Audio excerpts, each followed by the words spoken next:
Hi, my name's Matt, welcome to Gamers Web, and in this video I'm going to take a look at the Heart of Darkness Scenario Adventure Campaign Pack for the Alien Roleplaying Game from Free League Publishing.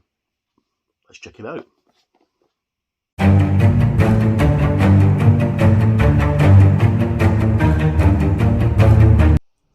Hi and welcome back. Okay, as I said in the introduction, in this video I'm going to take a look at the Heart of Darkness campaign scenario pack for the Alien Roleplaying Game from Free League Publishing.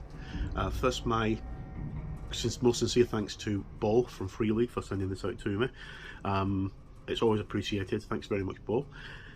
So let's get on. Okay, so this is written by Andrew Gaska, who is one of the lead writers on the Alien Roleplaying Game, and he's also done lots of other stuff over the years, including the Terminator role-playing game, which I'll put a link to either up here or down there somewhere, from Nightfall Games, which came out recently, which is brilliant. Okay, so this follows on from Heart of Darkness follows on from Destroyer of Worlds, which is the last campaign pack. So here we go. So interface 3301, Whaling Yutani Phone Network, Comcom Node 10101041. Alright, okay, message begins, new life discovered, classification, extremophile, services required, contact follows, awaiting acknowledgement. The company has found a new life form and they want you to study it. Their offer uncharacteristically generous. You catalogue the organism, determine how they can use it, and bring it back so they can slap on a patent. Fairly routine stuff. In exchange, they'll hook you up with a cushy corporate department head position, secure you a book deal, and make sure the institutes of your choice gives you tenure. Did I mention the money? There's a lot of it. Simple survey sample and analysis job seem too good to be true. Of course it is. Heart of Darkness is a competitive cinematic scenario for the Alien Role-Playing Game, written by sci-fi novelist Andrew EC Gaska. It's a standalone adventure, but also serves as the conclusion to the Draconis Strain saga, which began in the cinematic scenario Chariot of the Gods and continued in Destroyer of Worlds. The scenario is designed for 3 to 5 players plus the game mother, and is a spiraling descent into soul-crushing madness. The box contains the Heart of Darkness scenario book, a huge double-sided, which is very big, 864mm by 558mm map of the Ebrus Plasma Trolling Space Station, 7 pre-generated characters to choose from, custom cards for weapons, secret messages and personal agendas, player maps and handouts. Okay, and of course you need the Alien game to actually play the thing. Right, so Heart of Darkness and Destroyer of Worlds are both not Heart of Darkness, my brain's gone. Destroyer of Worlds and Chariot of the Gods are both really intense. I've been role-playing for a long time now, almost 45 years, and I've never read and played through any adventures that are so intense as those two. And I think, from what I can remember when I read the PDF a while back of this is a little bit more intense. Okay, so let's just get on with it. Just knocked my table, there we go. Okay, so we have our silica gel to keep everything nice and fresh and make sure that there's no issues with moisture build-up. We have a games catalogue, which features all the games from Free League, which we'll look at later. We've got our cards deck, which shows you got story cards, you have agenda cards and other cards, and we'll look at those in a moment. I'm trying not to go through them too much because I don't want to give any plot away to anyone. We have our, if I can get in without actually breaking the box, we have our scenario book, which is a hefty tome, which comes in at 78 pages at full core. We have our character cards, so we'll just pop those out and we can have a look what we've got. Easy to take it all out like that. Right, so we've got Lark, Urge, Navir, Sajid, Drabowski, Henderstrom and Luger. There are characters. Then we have player handouts, which I'm just going to quickly show. I don't really need to go through into these because obviously you've not read the adventure yet. Full handout on single-sided. I don't think this has been done before, that they actually include like a blank space on the back, because I think they were double-sided last time.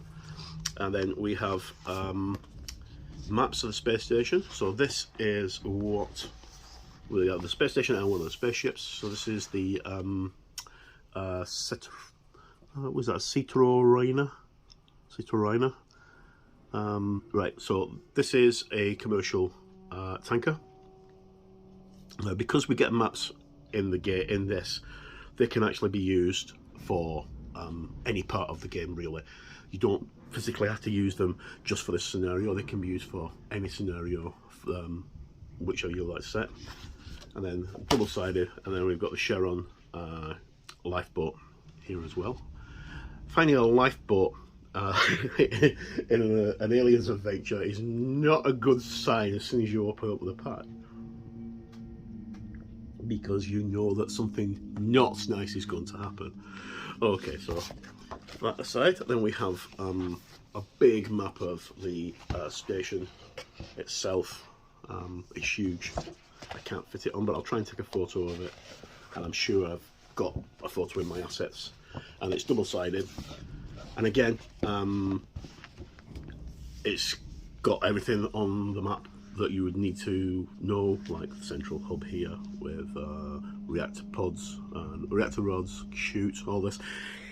All these things may seem a bit trivial, but they're all kind of be important, because as a games master, forewarned is forearmed, or as a games mother I should say. This is done in such a way that it looks like it's a blueprint from the actual Aliens movies, like the other maps that come with the campaign packs. Very, very good idea, and in keeping with the game. And of course, you can play it with other scenarios.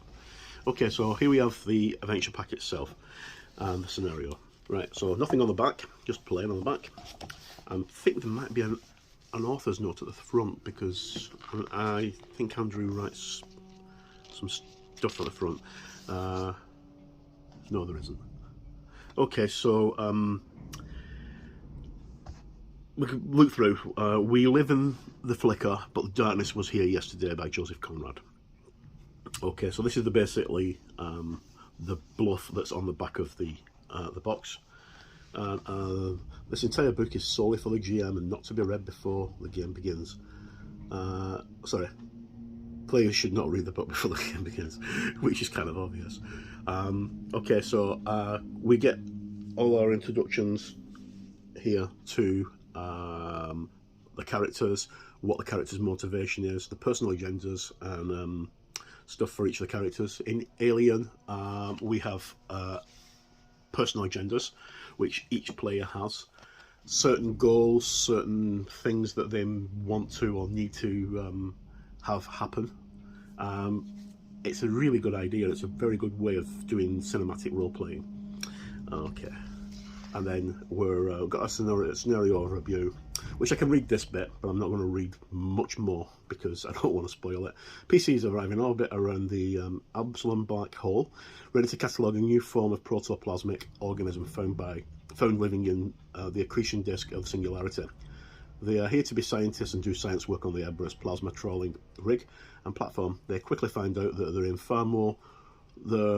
far more than they bargained for. Damaged by a apparent meteor strike, Eberus station is running silent.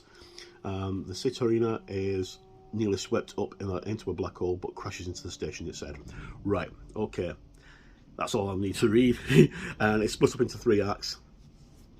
I'd probably say you could get 3 sessions out of this. Each act normally, it depends how in depth your players and the gamers want to go, but each act is probably about 3 hours to 4 hours long. When I ran Chariot of the Gods, which is a much smaller adventure, I think I did Chariot of the Gods in 8 hours, in 2 sessions of 4. Okay, right. Sorry about that. Drinking tea. Okay, so the 26 Draconis system, which is where we're set. Details of this are found in the core rulebook. And we've got like various sections. We have neurological distortion disorder coming from the black hole itself. So because black holes are massive producers of gravity, they literally they suck in light, but they do force out lots and lots of gravity. They can have an adverse effect on the human brain, and as such they've got different things that can happen here. You can get paranoia, epilepsy, obfuscation and psychosis, or no effect at all. Okay, so this is the story that's going on. We're not going to read through that, we're just going to quickly look through it. What's really going on, so what the Games Master knows. And we have our science ship tanker, which is the Citarina. I think it's Citarina anyway. Which again, it tells us what it is. It's a Rockwell M-class commercial plasma harvester heavy tanker. Right, so it's a little bit different from the last adventure. In the last adventure, we were in colonial marine vessels, but we've moved away from the colonial marines. As you notice, we're now dealing with the scientists. So there's three waves of exploration and expansion in the Alien Roleplaying Game. From what I've been able to gather through talking with Andrew and reading up online and stuff, you've got the colonial marines, so the colonial phase. You've got the space truckers, which is like regular working Joes, and then you've also got like your colonists and scientists, and this will be the colonists and scientists. Okay, so lots and lots of rules about what's going on. Setting the stereo. Nice picture of a cat carrying a dead looking xenomorph, which I would imagine looks like a newborn from Prometheus or Covenant. Then we have our non-player characters. We have 7 non-player characters: Grey, Webb. Oh, sorry, several non-player characters. We've got Grey, Webb, the cat. So Tuxedo is a cat. Station mascot on Everest Station, and his name's Adrian. He's 13 years old, and he's got a personality that is gluttonous. Sounds very much like my cat, or one of them, but she's only 1, and she's got brain damage, so she never knows when she's eating, so she eats all the time. Then we've got Hobbs, Strikes, and Crash, who I think might be a synthetic. Yes, he is. He's a Davis Model S type F corporate corrections drone on Everest Station. And then we have our other cast members. They don't have names because they're all prisoners. We've got 3 of those. We've got a Flogger as well though. And then details of Everest Station itself. All good. Various things that go on throughout the station. Tells us what it collects and what it's doing to observe this accretion disk outside the black hole. And then we've got the actual adventure with Act 1, Act 2 and Act 3. Okay, so very good. Loads of great maps. I'm not really going to go into too much detail, but it's got the Chariot itself, which basically takes you further into the adventure. This is still book 1, which is the lifeboat. And then events. So we've got Act 1 events, Act 2 events, and then Act 3 events, and then conclusion.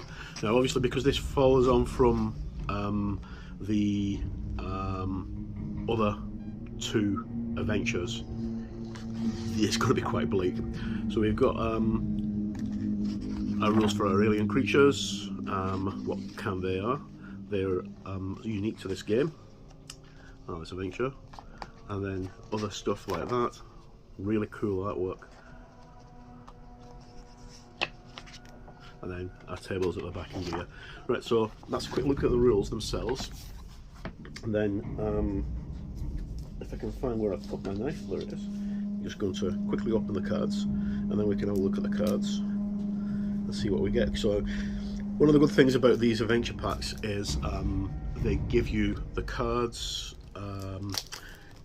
Normally give you a physical description and a visual description, which is really good to show people what they look like. So on this one here, we've got the Wayland ES4 electrostatic pistol. Tells us what it does. You know, it's got a bonus +1 damage, does 1 damage. Sorry, bonus +1, does 1 damage. It's medium range, weighs a half, costs 1,000 creds or dollars, and it's got a stun effect and armor piercing. And then on the back of the card, we have a full colour picture of what the pistol looks like, which is really cool, and it's got the Wayland Yutani logo on it as well. That's very good for players who may not be as well up on the universe of Alien and Aliens as yourself. Okay, then we also have a pressure pod, a Wayland heavy incinerator unit, and an electrostatic shotgun as well. There are equipment cards. Let's put those up there. And then we have our story cards, which I'm not going to reveal too much of it. I'll just show one over. So they got a story card written on the back, and it just says like infected stage 1, and this basically they drive the narrative of the game forward. So there's story cards, and then we have our personal agenda cards, which make up the rest of the pack. And our personal agenda cards, each of the characters or the NPCs have their own personal agenda of what they want. Now, again, obviously to save any problems, I'm not going to read through those, because I don't want to spoil the game, because that's the whole fun of role-playing, is discovering what's going on and finding out how you're going to survive this encounter. Okay, so I will go into a little bit more depth in my written review, which I will post a link to. But that's about it. That's a quick look through the Heart of Darkness campaign scenario pack for the Alien Role-Playing Game for Free League. Once again, many thanks to Free. I've said it again, not free. Once again, many thanks to Bo. I'm so used to thanking Freeland from Wayland Games, but this is from Bo from Free League. Many thanks to Bo for sending this sample over, and I'm looking forward to actually getting stuck into this, because it looks like it's a very good adventure, and it looks like it's going to scare the hell out of my players. Right, so that's about it. No matter where you are in the world, please stay safe, look after yourself, and thank you for tuning in. And remember, doors and corners, that's where they get you. My name's Mark, thank you for watching Gamers Web.